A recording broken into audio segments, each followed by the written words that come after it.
Little Blue Ball was born inside this toy factory. They were humble beginnings. His father, a former building block, and his mother, an experimental frisbee, had hoped their son would be moulded and grow up to be a ball specialising in maybe squash or even racquetball. However, these dreams were dashed when Little Blue Ball was born only a multi-purpose blue ball, and he was quickly fostered out with a toy Skittle set, who were also plastic and whom he didn't know. It was with the Skittles he found his first home and his first real friend, a young boy named Alistair. And my mother would only let us play with it, in the backyard, which wasn't much fun because, you never get a true roll.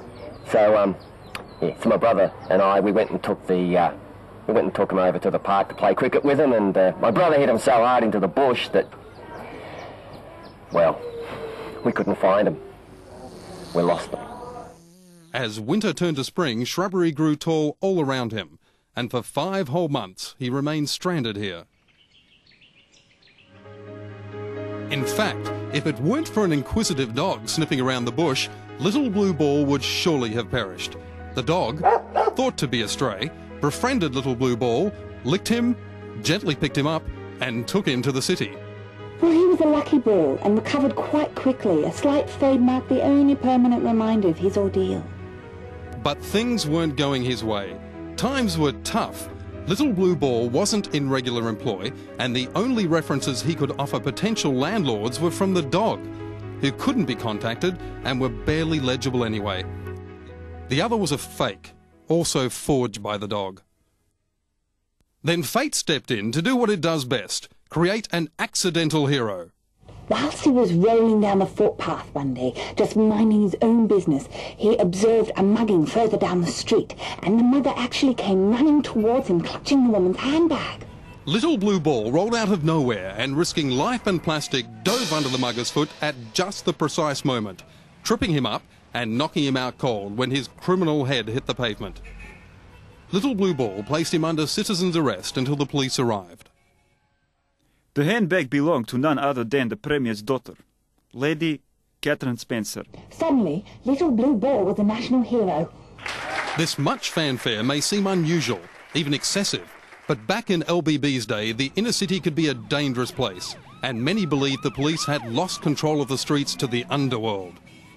Fact is, a nation needed a hero who could stand up tall and defend its citizens. LBB received death threats in the mail, mostly from other muggers and lowlives threatening to slit his plastic. The police took the threats very seriously. And after it was discovered Little Blue Ball's telephone was bugged, they installed very sophisticated security equipment. They weren't taking any chances. Apparently, he hated all the attention.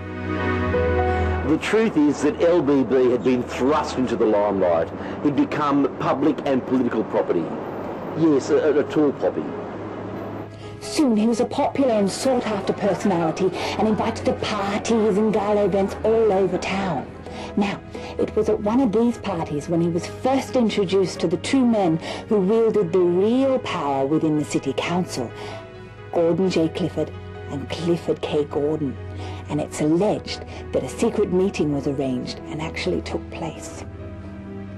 Yes, nobody knew exactly why, but it was rumoured that Gordon J. Clifford and Clifford K. Gordon wanted to make him the next mayor, and that's when they started labelling him LBB. The midnight meetings escalated. They even paid for plastic surgery to remove his trademark. His platform was equality for all, vote 1 for the ball. At about the same time, a new political contender seemingly rose from nowhere, the One City Party. They even said that he was secretly lobbying to outlaw cricket and football, as it was unduly cruel to balls. Well, I mean, really? Oh, they were a nasty group of people, rest assured. And the racist tactics they used in the run-up to the election were filthy, absolutely filthy. Now, LBB was a proud member of the plastic community, and they tried to coerce him with every dirty, filthy lie in the book. But I reiterate the word tried, most unsuccessful. Again, he was in the headlines. This time, the media made him out to be the lone ball, fighting single-handedly the war against racism and discrimination. Truly, the people's ball. They even doctored these scandalous photographs. Had the boys down at ASIO examined the photographs, as far as they could tell, they hadn't been altered. But they didn't think it was him. They thought it was some other blue ball. I mean, they all look the same.